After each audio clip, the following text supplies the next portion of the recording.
Je voudrais maintenant appeler Antoine Couret. Nous allons parler d'une chose barbare qui s'appelle la blockchain. L'arrivée de l'intelligence artificielle dans votre activité. On arrive déjà pratiquement aux véhicules autonomes et la FNTR est évidemment engagée, intégrée à l'écosystème de l'innovation. Venez vous installer, mettez-vous en face de moi, monsieur Couret. Vous êtes le président de Hub France. On a quelques minutes ensemble pour évoquer ces questions d'intelligence artificielle. Quel impact pour le transport? Vous avez quelques éléments visuels.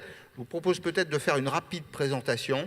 Je crois qu'il y a beaucoup de questions dans la salle, non pas sur le pourquoi, mais plutôt sur le comment. On commence par quoi? Comment mobiliser ces moyens, cette nouvelle intelligence artificielle, les bases de données qu'on évoquait ce matin avec Nicolas Bouzou. Comment faire précisément pour ceux qui sont dans la salle?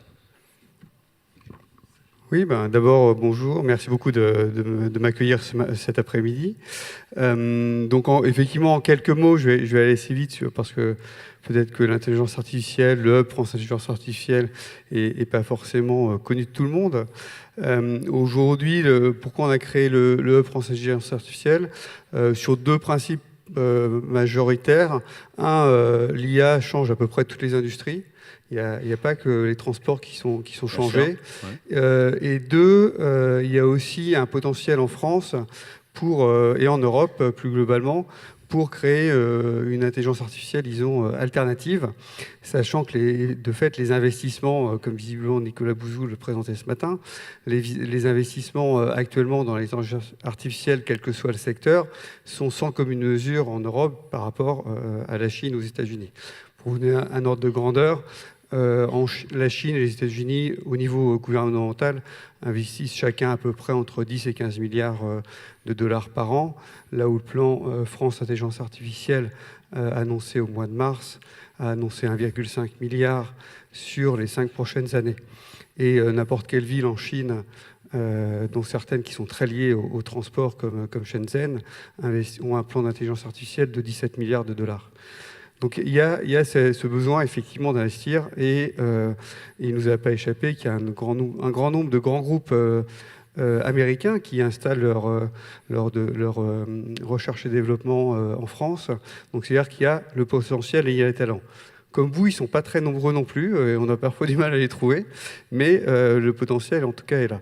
Je vais aller très vite sur cela, c'est juste pour vous dire qu'effectivement il y a un vrai potentiel en France, que la France est le numéro 3 en termes de recherche dans l'IA, que l'Europe est également numéro 3 en termes de nombre de startups. Le Hub, quelques mots sur le Hub. Le Hub a été créé pour en gros fédérer les industries, ETI, PME, grands groupes, les laboratoires de recherche et les startups, parce qu'on considère que c'est le bon mix pour accélérer, à la fois prendre la capacité et les talents qu'il y a dans les labos, les accélérer avec les startups pour répondre à des besoins qui sont chez vous. Je vais très vite là-dessus. Je vais juste m'arrêter sur celui-là, parce qu'il y a notamment un projet qui devrait normalement vous intéresser assez fortement.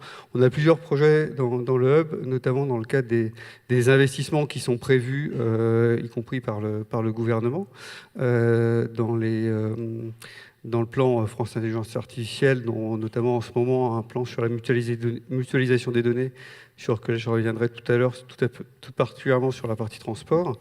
Il y en a un autre dans les projets qui sont là. Donc il y a 3 grandes thématiques, des thématiques business, des thématiques d'évangélisation et la partie promotion, enfin au sens anglais, c'est-à-dire déploiement vers l'international, notamment l'Europe. On a un accord de coopération avec la Finlande qui a été signé cet été. Il y en a une discussion en ce moment avec la Norvège également. Évangélisation, il faut le comprendre comme travail de pédagogie. Tout à fait, pédagogie. Et dans ce travail de pédagogie, je pense que c'est 2 thématiques qui peuvent être assez intéressantes pour vous.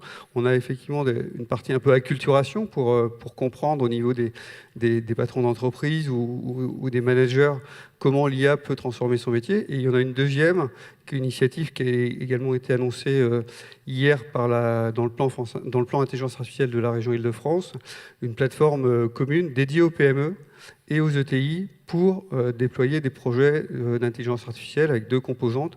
une composante technique, évidemment, avec du calcul, des algorithmes, etc., et une composante d'accompagnement pour justement partir de vos métiers et transformer ça très concrètement en projet. Oui. Il faut adapter à chaque fois l'intelligence artificielle au métier. Ce n'est pas one size fits all, puisque vous aimez les expressions anglaises. À chaque fois, il faut faire un peu de sur-mesure. Les métiers sont différents et donc l'intelligence artificielle, elle peut avoir des applications différentes. Oui, très clairement. C'est même à chaque fois, effectivement, une adaptation complète de l'intelligence du type d'algorithme au type de métier. Et effectivement, une des raisons pour lesquelles je démarrais plutôt par les aspects business, c'est que très clairement, la première question à chaque fois qu'on fait un projet, puisque par ailleurs, moi j'ai une start-up alors qui est dans le transport, plutôt côté transport de personnes et flux de passagers. Mais très clairement, on commence d'abord par quel est le problème métier avant de se demander quelle intelligence artificielle on va y mettre. Voilà. Après, donc, pour venir au sujet transport, là, c'était assez générique, mais juste pour vous dire que effectivement, l'intelligence artificielle a plein de composantes. Et si on prend plus précisément, là, vous voyez toutes les composantes d'apprentissage du langage naturel, d'optimisation, de sciences cognitives, de réseaux neuronaux, etc. Et si on veut l'adapter après au monde du transport, la grosse évolution qu'il y a eu dernièrement dans l'intelligence artificielle est qu'avant, on était majoritairement sur des moteurs de règles un peu complexes, un peu rapides, etc. Aujourd'hui, on est sur ce qu'on appelle communément des algorithmes d'apprentissage, donc des algorithmes qui vont apprendre en même temps que vous. Donc il faut des grands sets de données, effectivement. Ouais. Voilà, typiquement, si je prends le cas du langage naturel avec des outils comme Echo, Google Home, etc., le Google Home ne sait pas parler naturellement. Et il y a besoin d'apprendre à Google Home à parler français ou à parler anglais, etc. Et donc ces algorithmes-là ont un petit côté plus black box, mais sont effectivement ce qui est en train de changer complètement l'intelligence artificielle. Si on en vient effectivement très rapidement au sujet du transport, aujourd'hui on considère que l'IA va quasiment changer toute la supply chain, que ce soit côté usine, production, jusqu'à la commande. Je parlais rapidement d'Alexa. Très clairement, côté Amazon, aujourd'hui, outre le frigidaire qui commande tout seul, bon ça c'est peut-être pas pour demain, mais aujourd'hui, une de leurs gros zones de travail, c'est la commande temps réel à la demande, paquet par paquet, etc. Via typiquement Alexa et les enceintes Echo. À partir du moment où vous faites ça, en fait, ça va avoir un impact sur l'ensemble de la chaîne. Alors pourquoi, on en parlait ce midi avec quelques-uns, pourquoi Amazon investit autant? C'est que la concurrence, pour lui, elle n'est pas uniquement ce qui est en Europe, mais elle est également ce qui est en Chine. Aujourd'hui, il se trouve que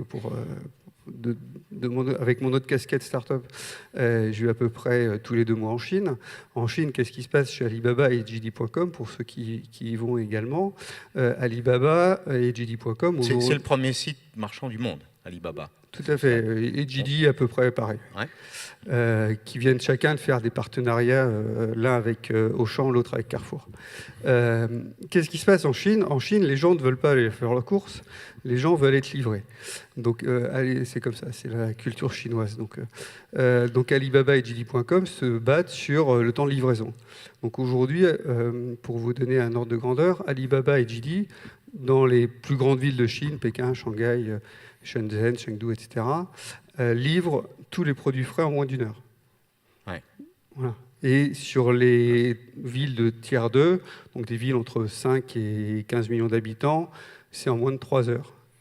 Donc une fois qu'on a dit ça, c'est-à-dire que Amazon, qui lui stresse sur le fait que Alibaba et JD arrivent chez lui, investit lui-même sur de la commande en temps réel. Et tout ça, c'est adossé, c'est-à-dire que recoller à notre sujet, c'est adossé à l'intelligence artificielle. Tout à fait. Ça ne marche qu'avec ça. Vous avez raison de me faire revenir à mon sujet. Non, mais c'est important que tous ceux qui sont... Mais c'est précisément la raison pour laquelle je mettais ça en exergue, c'est que la demande va venir de l'utilisateur final et ne peut pas être résolue sans intelligence artificielle, sans partage de données. Voilà. Typiquement, vous le voyez là un petit peu en bas. Il y a 2 petits robots livreurs, dont celui qui est en bas à droite, mais en rouge, est un robot français, le TwinSwheel. Ouais. Donc, voilà, permettent d'aller encore plus vite pour éviter les problèmes de congestion. Alors, 2 mots peut-être de la blockchain, parce que c'est une expression qu'on utilise beaucoup aujourd'hui. En quoi ça peut être utile au transport routier de marchandises? En quoi ça peut, par exemple, permettre de régler l'éternel débat autour de la lettre de transport? La blockchain, effectivement, puisque vous faites la transition, j'y vais directement. Aujourd'hui, c'est la couche du bas, en fait. Aujourd'hui, en quoi la blockchain, effectivement, est une composante principale dans le domaine logistique, transport, supply chain, c'est qu'aujourd'hui, je vais juste me remettre une petite digression sur Amazon.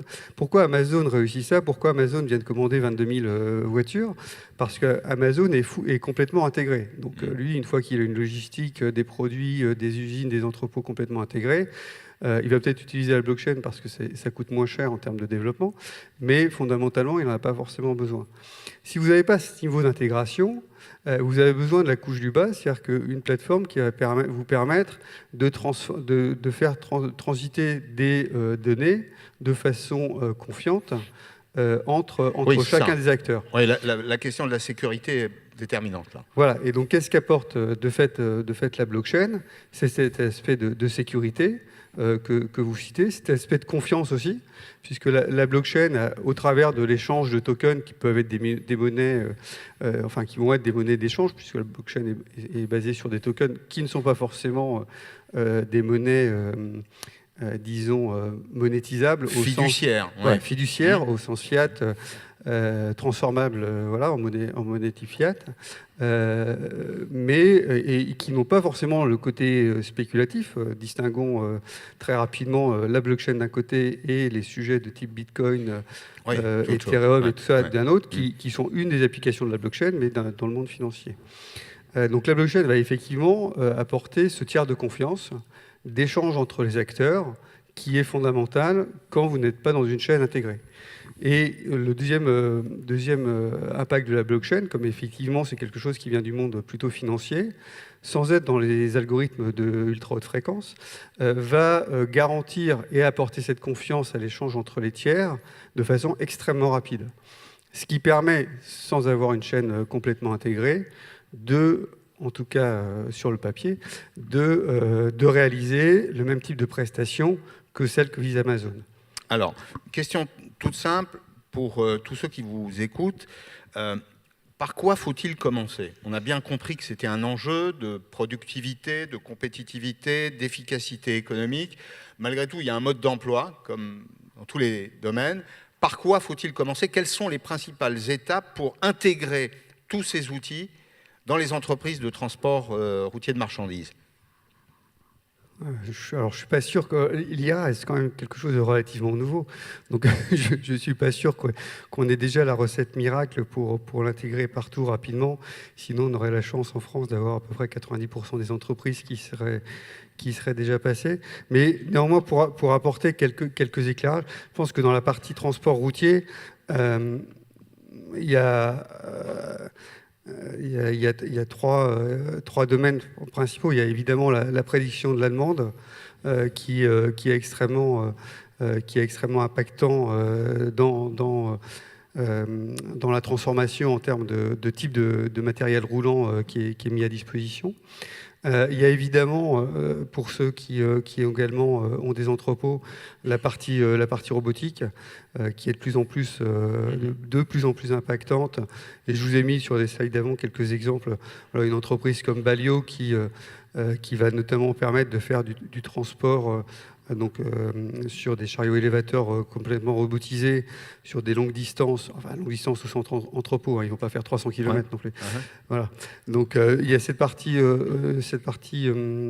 robotisation, et puis après il y a la partie, je pense, qui pourrait quasiment être déployée, sauf si vous l'avez déjà fait, mais chez quasiment tout le monde parmi vous, qui sont la partie moteur d'optimisation.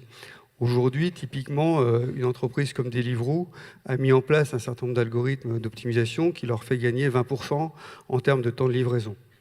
De la même façon, nous, alors, il se trouve qu'on on a une plateforme comme ça en production qui est avec le ministère des Sports, donc c'est du transport de passagers, et en optimisant la façon dont sont organisées les rencontres sportives, il y a à peu près 2,5 millions de rencontres sportives par an, donc ça fait un petit peu de monde, on permet de faire gagner entre 20 et 25% de kilomètres, donc ça veut dire des frais de carburant en moins. Donc ça, c'est des projets qui sont faciles, enfin entre guillemets, qui sont relativement faciles à mettre en place et en plus qui ont des retours sur investissement extrêmement rapides, effectivement. Bien, je vous remercie. Je voudrais qu'on avance dans cet après-midi. On a évoqué les questions de formation. Vous venez de nous parler de l'intelligence artificielle.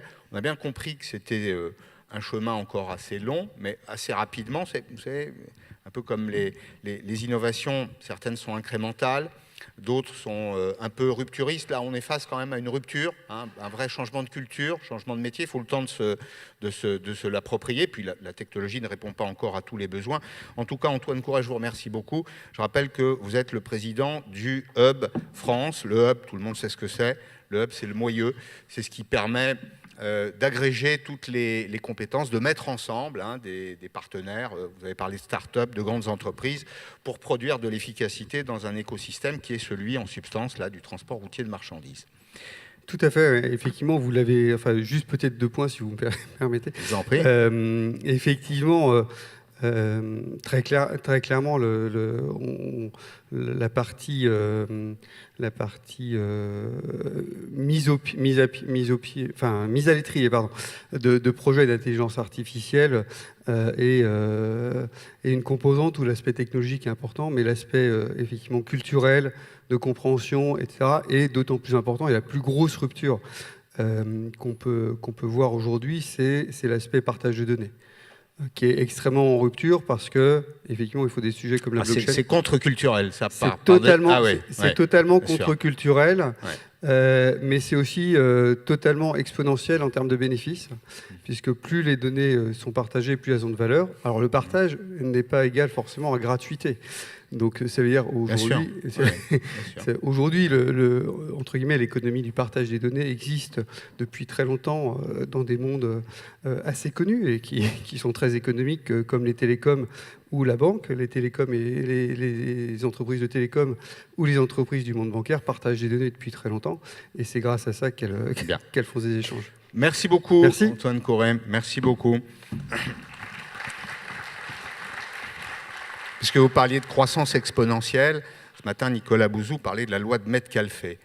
La loi de Metcalfe dit « L'efficacité d'un réseau est proportionnelle au carré du nombre de ses utilisateurs ». Notez, vous cherchez et vous allez voir que c'est une croissance qui est exponentielle. Nous évoquons maintenant, toujours dans le cadre de la marche en avant de notre journée, le véhicule autonome. La FNTR, la Fédération nationale du transport routier, a fait rentrer le camion dans l'expérimentation. J'invite Jean-Marc Diss, directeur général de Mercedes-Benz France Trucks, à me rejoindre, ainsi que Jean-Yves Astoin, qui est chef d'entreprise. Venez, messieurs, installez-vous. Alors, dans son rapport présenté au Premier ministre en mai 2018, Madame Idrac, sous l'impulsion précisément de la FNTR, a rappelé l'importance d'expérimenter le transport routier de marchandises dans le cadre du plan pour les véhicules automatisés. Jean-Marc Diss, on va commencer avec vous. On va commencer par quelques images. Je pense qu'il est utile, d'abord, de montrer une vidéo extrêmement courte. Ça va constituer une bonne base de partage pour ensuite échanger ensemble.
To be continued, à suivre. Exactement. C'est l'objet de ma première question. Ça aussi, c'est très contre-culturel. On passe d'un monde dans lequel il y avait un homme ou une femme au volant d'un véhicule à un monde dans lequel ils prennent du café. Heureusement d'ailleurs que ça n'est que du café. Où en est l'état de l'art aujourd'hui? Où en est la recherche? Alors, la recherche avance tous les jours et effectivement, on en parlait un peu avant, ça avance toujours plus vite. Pour nous, ce qui est important du côté Daimler ou Mercedes-Benz Trucks, et on a vu d'autres marques du groupe dans ce petit film, aussi bien des voitures que des camions, mais si on vient à Mercedes-Benz Trucks, c'est qu'on ne peut pas analyser la conduite autonome de manière isolée. Il y a un certain nombre de choses qui évoluent dans l'écosystème, que nous, on range dans une brique qu'on appelle Case. J'ai ramené un petit slide qui permet de documenter ça. Alors peut-être qu'on l'a là, je vais pouvoir vous le imager mon propos, ce sera plus simple. Alors déjà, il y a des choses contextuelles. Au niveau de chacun un comportement citoyen, chacun un comportement de client. Ils ne sont pas forcément compatibles. C'est que le citoyen voudra une ville propre. Et le consommateur, par contre, il voudra que son colis Amazon, pour revenir à Amazon, arrive demain matin à 8h chez lui. Oui. Sauf qu'il ne va pas arriver tout seul, avec ses petites jambes. Oui. Et là, on a un enjeu par rapport à tout ça. Et puis, il y a un enjeu de digitalisation dont il faut tenir compte. Après, avant de venir directement sur le sujet, je voudrais juste vous replacer un élément de contexte important législatif sur le monde du transport. C'est que vous avez de grands paramètres qui vont changer dans les années à venir et on ne peut pas juste réfléchir aux véhicules autonomes sans remettre ça en perspective par rapport à ce contexte-là. Alors, qu'est-ce qui se passe dans ce contexte? Vous avez 4 choses essentiellement. 1, on parle du sans-émission, donc on parle du diesel tous les jours, les politiques ont diabolisé le diesel, à raison ou à tort, chacun a un avis, on peut en débattre longtemps. L'Euro 6 c'est un vrai progrès, il continuera d'évoluer. Quelque chose qui va arriver en plus pour le monde du transport, c'est le zéro bruit. C'est un enjeu qui arrive et vous aurez une législation qui vous imposera un certain nombre de choses dans un cadre européen à partir de 2022. Le bruit a déjà été réduit de 20 fois. Le bruit a été réduit de manière colossale. L'électrique permettra de passer encore un cran et d'aller justement au zéro bruit, mais ça déclenchera aussi d'autres problèmes. On a déjà vu des accidents avec des véhicules sans bruit, donc il faudra qu'on gère ça en parallèle.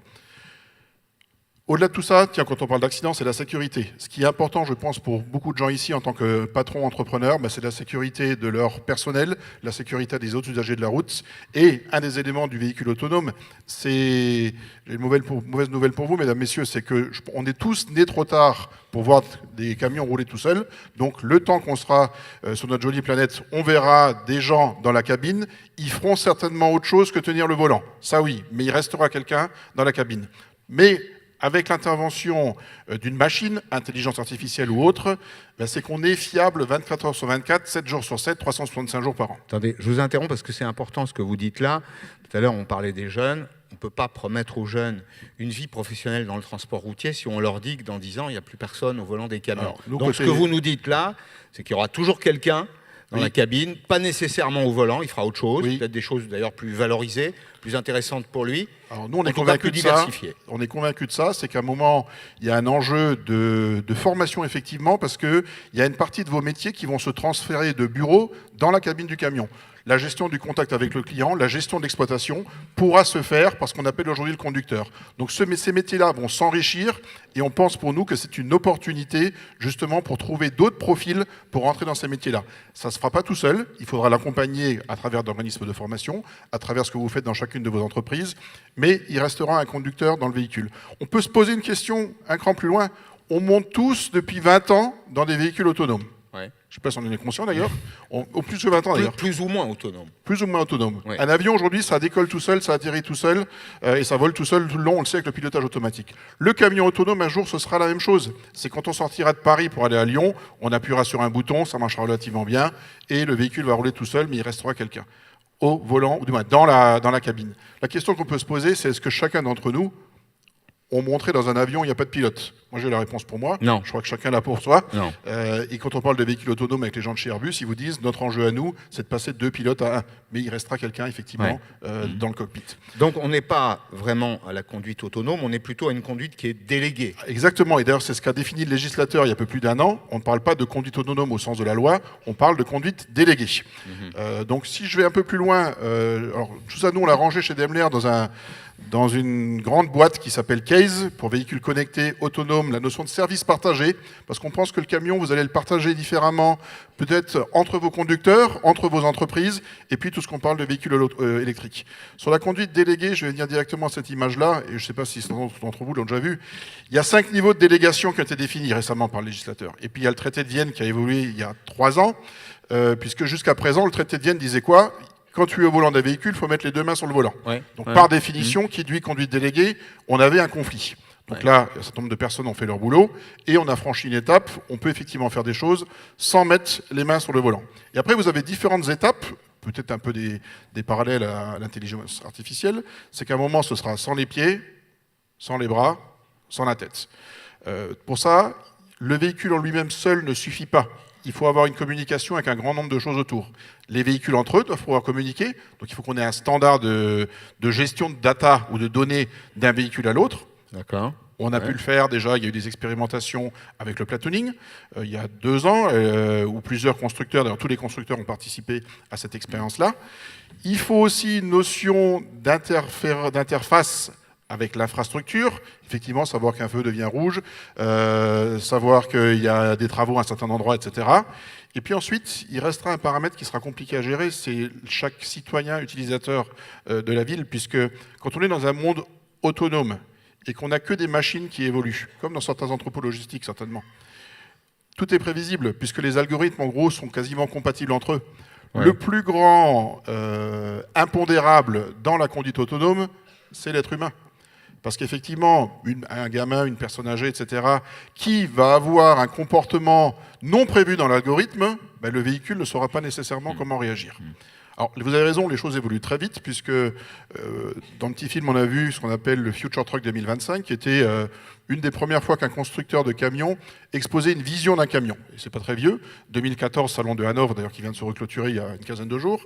On présentait ce camion-là, qui, effectivement, s'est roulé de manière autonome. C'est pas un film de Spielberg, ça marche pour de vrai. D'accord, ouais. Et on a dit c'est en 2025. Il y a un grand nombre de choses qu'on a montrées en 2014 pour 2025, on les a réalisées en 2018. Parce qu'effectivement, on en a parlé avant, ça va toujours plus vite.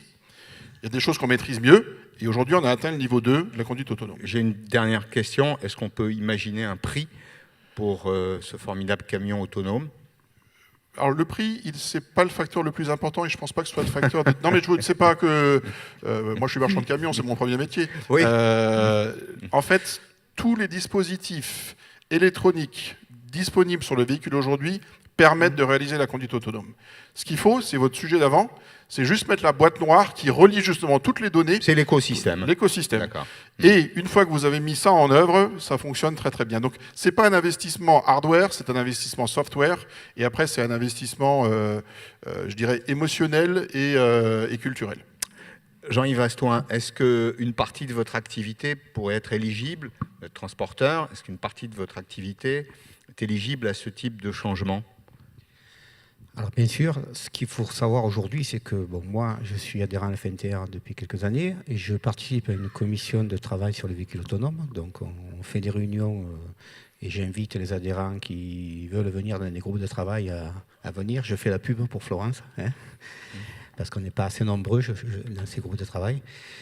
C'est précieux d'avoir une organisation commune, croyez-moi. Moi, pourquoi Alors, l'historique de ce véhicule autonome et pourquoi je suis là-dedans, c'est simplement parce que je voulais représenter la TPE, la petite entreprise de transport, et ce qu'on attend d'un véhicule autonome.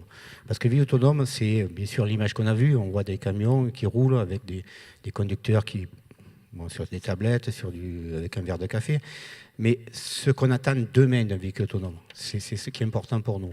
Nous, aujourd'hui, on est chef d'entreprise, on a besoin de productivité, on a besoin de gagner notre argent.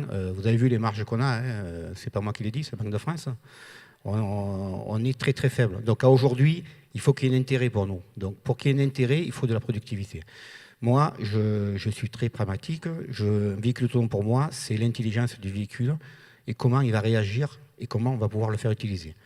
Dans ce groupe de travail, on a ciblé 3 secteurs d'activité. Un premier secteur était la livraison urbaine, qui est le cœur de tous nos politiciens, puisqu'on ne veut plus des camions dans les villes, on ne veut plus d'embouteillage, parce que c'est les camions qui les provoquent sans penser aux véhicules. On a parlé aussi des deuxième point de travail, ça a été les parcs privés, les ports, les zones d'entrepôt de stockage. Et le troisième thème abordé, c'est la longue distance. Voilà. Alors, sur ces trois activités de travail, 3 réformes, on a cherché à savoir ce qui pouvait être amené aux transporteurs au quotidien, assez rapidement, pas en 2025, pas en 2030, mais demain, exactement demain.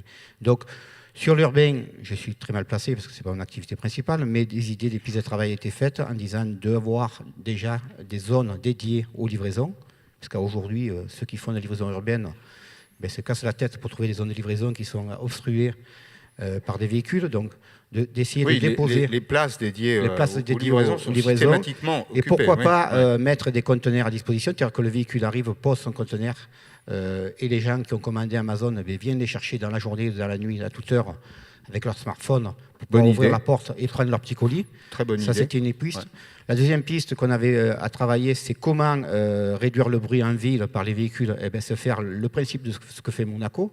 Pourquoi on ne mettrait pas des parkings souterrains premier niveau pour les camions, pour pouvoir livrer à Monaco, vous ne voyez pas un camion dans la rue. Non, ils sont dans les parkings souterrains. Pourquoi à Paris, ça ne se fait pas? Pourquoi dans les grandes villes, à Lyon, ça ne se fait pas? Ça, c'est les pistes de travail. Sur les parcs privés, bon, là, je suis un peu plus responsable, puisque je fais une transport de conteneurs maritimes sur le port de Marseille. Bon, du mon accent, je pense qu'il y a beaucoup qui ont compris que je suis du Sud. Oui, vous n'êtes pas, on ne vous avait pas identifié voilà. comme... Mais dans ces ports, on a des problématiques de circulation, des problématiques de sécurité. On a des zones qui sont classées aussi Seveso. Donc, pourquoi avoir pas des tracteurs de parc autonomes qui puissent prendre nos conteneurs et aller les vider? Ça nous permettrait de décrocher nos semis la journée. Puis la nuit, le port pourrait travailler en toute sécurité sans que nos chauffeurs soient là. Donc, on aurait de la productivité importante. Et après, sur la partie longue distance, qui était assez intéressante pour moi aussi, puisque j'ai des axes aussi sud-nord sur le Havre, avec des véhicules qui montent en semi-frigo. Pourquoi pas connecter deux véhicules quand il faut savoir que moi, encore une fois, je suis secteur marchand, j'ai toutes les semaines 25 camions qui partent du sud pour le Havre, qui se suivent, il y a 2 chauffeurs qui se suivent, et qui s'arrêtent à Sandouville pour décharger. Bon, et Avignon-Sandouville, c'est 15 heures de conduite. Ouais. Donc on ne peut pas le faire dans la journée. Pourquoi on ne pourrait pas avoir un camion devant qui pilote le deuxième, et que quand il prend le relais à la hauteur de Chauffour, il puisse continuer et livrer le même jour à Sandouville? Alors bien sûr, il faudra changer la réglementation. C'est pour ça qu'on veut bien investir dans les véhicules autonomes, mais il va falloir bouger la réglementation. C'est-à-dire que 2 véhicules qui se suivent, c'est la capacité d'un camion avec 2 chauffeurs, au niveau de la réglementation. Et là, vous allez voir que Vinci va être d'accord avec nous, parce qu'on aura moins de camions dans les parkings, sur les autoroutes, et on pourra avoir de la productivité. L'exemple type des Espagnols qui traversent la France pour monter en Allemagne, ça sera exactement pareil. Donc on aura moins de camions et beaucoup plus de camions sur de longues distances. Donc c'est les 3 pistes de travail qu'on fait. Et moi, ce que je voulais, c'est avoir ce qu'on peut être apporté à demain. Les camions sont là, sont prêts. Le coût, je pense qu'il est déjà intégré plus ou moins. Alors il y aura peut-être des modifications dessus sur le prix, ça c'est évident, mais c'est déjà faisable. Après, il y a des choses qui peuvent être faites très rapidement. Moi, je ne comprends pas qu'aujourd'hui, un camion, on a encore un chauffeur qui recule avec un camion. Alors que n'importe quelle voiture, on peut la garer tout seul. Ouais. Aujourd'hui, c'est ça. Pourquoi, quand un chauffeur arrive sur un parc, avec sa télécommande pour ouvrir la portière du camion, il est obligé d'ouvrir la portière, d'avancer le camion pour fermer les portes? Pourquoi on ne peut pas appuyer, le camion avance de 5 mètres et on ferme les portes? C'est des choses qu'on peut faire très rapidement. Pourquoi aujourd'hui, quand un camion arrive dans un domaine viticole, parce que moi je fais du vin, on n'est pas capable de détecter le branche du platane? Pourquoi on ne peut pas détecter un pont? Ça, c'est des choses qui, aujourd'hui, devraient arriver très rapidement. Et c'est pour ça que je veux être là, pour présenter aux constructeurs, de dire il y a des choses qu'il faut mettre en place très rapidement. Bien, merci à tous les deux. Ce qu'on a compris, c'est que la FNTR est dans le mouvement. Le transport routier est représenté notamment par vous, monsieur Astoin. Merci beaucoup, messieurs. On va évoquer maintenant la blockchain. J'y reviens un instant. Transport global. On est dans le cadre de lancement de projets pilotes. Alors, qu'est-ce que la lettre de voiture électronique? Vous le savez tous, mais c'est sur la base de cette réalisation que, et on vous applaudit, c'est sur la base de cette réalisation que la FNTR réfléchit à des innovations technologiques qui incluent notamment la blockchain. Regardons un petit film rapide et puis on en parle ensemble. Viatrans, la société de services de l'IRU et Transfollow mettent la lettre de voiture électronique à la portée de toutes les entreprises de manière simple et totalement sécurisée. Mais créer une lettre de voiture électronique, comment fait-on? Grâce à une plateforme sécurisée, sans papier, efficace et multilingue, qui fait entrer la lettre de voiture dans le monde numérique. Voici le portail transport. Un simple portail numérique, en collaboration avec Transfollow, permet de créer des lettres de voiture et de gérer l'intégralité de leur cycle de vie. Procédure administrative simplifiée, coût réduit et permettant une visibilité en temps réel. Voici comment cela fonctionne. Enregistrez simplement votre entreprise et connectez-vous sur le site du portail transport. Une fois connecté, vous pouvez rechercher et gérer une lettre de voiture existante, suivre vos expéditions ou créer une nouvelle lettre de voiture. Vous pouvez aussi gérer les véhicules de votre société ainsi que ceux de vos partenaires et ainsi vous assurer que toutes les informations nécessaires sont à jour. La création d'une nouvelle lettre de voiture ne prend que 5 minutes en complétant simplement le modèle qui vous est familier. Cliquez sur Nouvelle CMR. Un numéro unique d'identification de la lettre de voiture en cours de création est automatiquement créé. Puis suivez le processus étape par étape en indiquant les détails de chaque participant, expéditeur, destinataire et transporteur, ainsi que la nature de la marchandise et les conditions du transport, comme si vous le faisiez sur la version papier.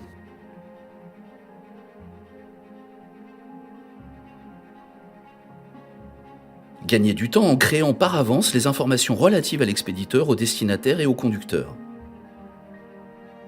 Dès que la lettre de voiture a été créée, cliquez sur le bouton « Soumettre la CMR ». Tous les acteurs indiqués reçoivent instantanément une notification permettant à toutes les parties de connaître exactement le statut de l'expédition, ce qui arrive et quand cela arrive. Dès que les marchandises sont chargées ou déchargées, le conducteur peut simplement utiliser l'application Transfollow pour gérer et mettre à jour électroniquement la lettre de voiture. Cela permet une meilleure visibilité et une plus grande efficacité en lui permettant d'ajouter par exemple l'heure d'arrivée et l'heure de départ, de modifier les détails relatifs à la marchandise et de gérer les retours d'emballage tels que les palettes ou les rôles. Le conducteur peut aussi ajouter des remarques ou des observations simplement à la lettre de voiture dès qu'un événement se produit. L'état d'avancement de n'importe quel transport devient dorénavant transparent pour toutes les parties en visualisant simplement et en temps réel tous les détails de n'importe quelle lettre de voiture qui sont mis à jour en même temps. Si le conducteur devait être contrôlé sur la route et qu'il lui soit demandé par les autorités de produire une lettre de voiture, cela n'est pas un problème. Le conducteur peut facilement faire défiler sur son appareil électronique les lettres de voiture en sa possession et afficher la lettre de voiture concernée. Lors de la livraison, le conducteur peut procéder à la validation de l'événement soit par une solution sécurisée de signature électronique sur la vitre de son appareil, soit par un simple échange de QR code. Le message automatique est alors adressé à toutes les parties, permettant ainsi d'apporter une preuve de livraison en temps réel, de facturer immédiatement, ce qui entraîne une réduction des coûts administratifs. La gestion des lettres de voiture sans effort et de manière sécurisée est donc dorénavant permise par le portail transport et Transfollow. C'est une plateforme numérique efficace de gestion sans papier des lettres de voiture, créée par le secteur du transport pour le secteur du transport.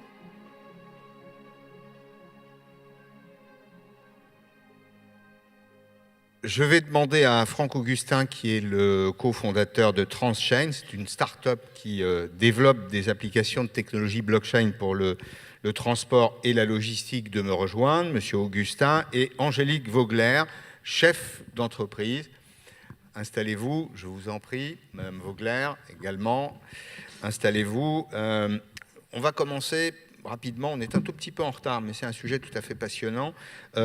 J'ai une question toute simple, là, qui est un peu l'écho de ce que j'ai entendu depuis ce matin. Comment partager de la donnée de manière automatique et standardisée, en même temps que garder le contrôle de la donnée? Bonjour. Oui, effectivement. Alors, les choses ont été déjà dites avant par Monsieur Couret sur l'intégration de la donnée. Quand on évolue dans un système intégré, dans une grosse société, effectivement, on utilise un canal de communication commun à l'ensemble de la société. Mais dans le monde du transport, on sait bien que c'est atomisé et qu'aujourd'hui, les seuls canaux de communication communs qu'on utilise tous au quotidien sont le fax et le mail. Et pourquoi on les utilise? Parce qu'ils sont harmonisés, standardisés. Donc aujourd'hui, des solutions existent pour transmettre de l'information, mais la problématique, c'est de faire confiance au système. Donc aujourd'hui, on est sur des systèmes centralisés. Et pourquoi un transporteur irait pousser de la donnée sur un système centralisé, là où il ne sait pas qui a la main sur l'information? Et c'est tout l'intérêt de la technologie blockchain, c'est de permettre au transporteur, à l'acteur qui va pousser de la donnée dans cette technologie, parce que la blockchain n'est qu'une technologie, elle n'est pas une application en tant que telle. On a besoin d'applications comme la lettre de voiture électronique ou d'autres, ou comme on gardera l'email, mais elle est là vraiment pour passer l'information. Et tout ça pour vous dire que la technologie blockchain permet d'authentifier l'émetteur et le récepteur. Donc on a un début de standardisation. Elle permet de redater automatiquement la donnée qu'on a poussée. Et elle rend immuable la donnée. Donc, c'est-à-dire que même moi, si j'émets de la data sur une blockchain, je ne pourrais ni la supprimer, ni la modifier. Donc là, on a vraiment un effet de standardisation. Et le dernier point, c'est que quand on commence à utiliser cette technologie qui n'est qu'un réseau, qui n'est qu'une infrastructure, pour communiquer avec cette technologie, il faut répondre à ces standards. Comme quand j'envoie un fax, je fais le numéro pour envoyer le fax. Comme quand j'envoie un email, il faut que je rentre l'adresse email de mon correspondant. Donc c'est pour ça que la blockchain permet une standardisation et on peut très bien imaginer qu'un transporteur travaillant avec la lettre de voiture électronique Transfollow et qui a son chargeur en face qui lui utilise, allez, pour ne pas les citer, mais SAP, Oracle, parce que c'est un gros client, lui il ne veut pas entendre parler entre guillemets de la lettre de voiture Transfollow parce qu'il a des sites à travers le monde et pour standardiser ça serait trop compliqué. La blockchain peut s'intercaler entre les deux et permettre le dialogue entre les différents systèmes d'information. Et le dernier point, c'est l'anonymisation de la donnée. Donc, c'est-à-dire que le transporteur sera sûr, parce que la blockchain, vous allez me dire, oui, c'est un système décentralisé, c'est un registre distribué. C'est aussi ce qui en fait la force et exactement la sécurité. C'est ce qui en fait exactement la sécurité. Donc, du coup, moi, en tant que j'étais transporteur avant, si on m'avait dit, Franck, tu pousses de l'information sur un registre distribué, là où l'ensemble de mes confrères, pour ne pas dire concurrents, pourraient auditer cette information, je n'aurais pas été d'accord. La technologie blockchain évolue aujourd'hui, on permet de distribuer l'information, mais en gardant une couche d'anonymisation grâce à de la cryptographie. Et on est sûr que c'est bien le récepteur de la donnée à qui on va envoyer la donnée. Par exemple, si je suis transporteur, c'est mon client. Je vais lui informer comme quoi je suis bien en cours de livraison. Je serai sûr en passant par la blockchain. Ça règle le problème de la certification ? Oui. Alors, ça règle pas forcément le problème de la certification, mais au moins on est sûr que c'est le bon récepteur qui a eu la bonne donnée et que celle-ci a été validée sur un registre distribué.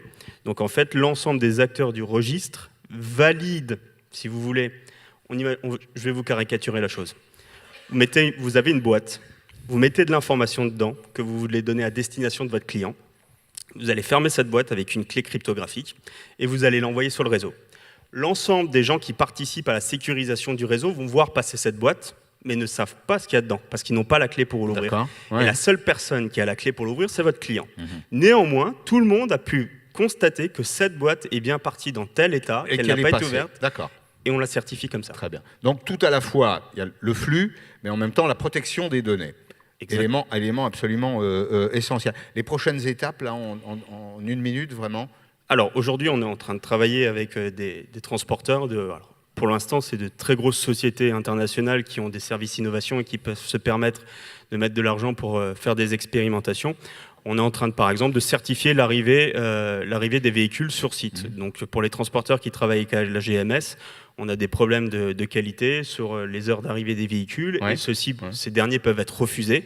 Là, les transporteurs nous ont demandé, moi je veux qu'on me certifie comme quoi le camion est bien arrivé à l'heure. Donc ça permet de résoudre les problématiques de qualité, c'est-à-dire qu'à la fin de l'année, qu'est-ce qui se passe ? Un transporteur il y a une réunion avec son client, chacun sort ses KPI, chacun sort ses tableaux Excel avec les arrivées des véhicules. Vous étiez en retard tant de fois, réponse non, monsieur, voilà. J'ai les éléments de documentation pour démontrer le contraire. Exact. Le problème, c'est que chacun bosse sur un système centralisé, donc chacun a ses informations. Là, on sort les informations de la blockchain, et ils sont communs. Donc, on n'est plus en train de dire... Il y a plus de problème de mauvaise foi. Voilà, exactement. Ça règle ce problème. Très bien. Angélique Vogler, vous êtes chef d'entreprise, Vogel Transport. Vous avez été lauréat du prix de l'innovation à la Nuit des étoiles du transport 2018. Vous êtes intégré à ce mécanisme de la blockchain. En quoi ça a changé votre vie de chef d'entreprise ? Alors pour l'instant, ça n'a pas vraiment changé notre vie puisqu'on en est vraiment au début. Mais on a plaisir à intégrer ce genre de groupe de travail parce que c'est l'avenir. C'est comme on disait à un moment donné, il faut qu'on pense qu'on va avoir des jeunes qui vont arriver sur le marché, des générations Y et Z qui vont être hyper connectées, donc il faut leur trouver de l'attractivité. Et ce qu'il y a aussi de nos jours, c'est qu'on a besoin d'une source d'information fiable, rapide et qui puisse être transmise à la bonne personne au bon moment. D'accord. L'impact de ces nouvelles technologies dans votre activité, pour le moment, on en est au stade de la réflexion, c'est ça? Au stade de test, mais on est en train de pousser les tests parce que c'est vraiment un sujet qui nous intéresse. Vous en êtes où de ces tests, par exemple? Qu'est-ce que vous avez fait? Ça fait quasi un an que je suis en train de travailler dessus et j'essaye de pousser autant que possible parce que là, nous, on est une très très petite entreprise. Et ce qui importe pour nous, c'est que le système soit accessible à tout le monde, c'est-à-dire toutes les entreprises. Quand vous dites petite entreprise, c'est 8 ensembles qui tournent, donc 7 salariés. Et donc, il faut que ça soit accessible à tout le monde et à toutes les générations, c'est-à-dire pas que aux dernières générations. Parce que quand on pense digitalisation, souvent on nous dit oui, mais les anciens, ils n'en veulent pas. Non, c'est pas vrai. Il y a des résistances culturelles, c'est ça? Il peut y en avoir, enfin j'en ai eu, mais... Vous les avez vaincus? Oui. Ouais. Oui. Comment vous y êtes pris? C'est qu'on a la chance d'avoir une équipe assez hétérogène, donc de toute génération. Et donc, quand à un moment donné, il y en a un qui dit je peux faire et je sais faire, forcément les autres y suivent. Il y a un phénomène d'imitation, oui. Tout le monde fait la même chose. Oui. Ça va vous permettre de gagner de la productivité, vous l'avez déjà modélisé? Ça va permettre surtout d'avoir un transport plus juste pour tout le monde. Ça veut dire qu'on aura plus d'échanges d'informations et plus comme il disait, d'informations sécurisées en temps réel et d'avoir un meilleur contact client, mais aussi un meilleur contact avec nos salariés à nous. Puisque quand, au jour d'aujourd'hui, dans la chaîne du transport de conteneurs maritimes, on peut avoir jusqu'à 26 intermédiaires, on peut comprendre que l'information, il est très important qu'elle arrive au bon moment. Et quand nos conducteurs, ils arrivent alors qu'ils ont prévenu qu'ils seraient susceptibles d'avoir un retard et qu'ils arrivent chez nos clients en disant, et que le client dit non, j'ai pas été prévenu, les conditions de travail, ça joue quand même. Et là, ça n'assure pas l'attractivité du métier au potentiel personnel. Alors, ça paraît un peu abscon quand on parle de blockchain, mais on s'aperçoit que ça a des incidences très pratiques. Les problèmes de livraison, heures de livraison, délai de livraison, sincérité des relations, y compris avec les fournisseurs. Ça va changer quand même la nature du boulot, là, non ? Oui, mais comme dit, c'est un peu l'objectif. C'est vrai que tous les métiers sont en mutation. Comme on disait ce matin, on ne passe plus toute sa vie dans la même entreprise. Il faut savoir s'adapter. Il y a des moments, peut-être on va se tromper, mais si on se trompe, il faut pouvoir se dire, voilà, finalement, la voie que j'ai choisie, c'est peut-être pas la bonne, et on change d'orientation. Bon, merci beaucoup à tous les deux, passionnant. Franck Augustin, cofondateur de Transchain, c'est une start-up qui a développé une technologie qui est appliquée au transport et à la logistique. Merci aussi Angélique Vogler, toutes mes félicitations pour ce joli titre, lauréate du prix de l'innovation à la Nuit des étoiles du transport 2018. Merci à tous les deux.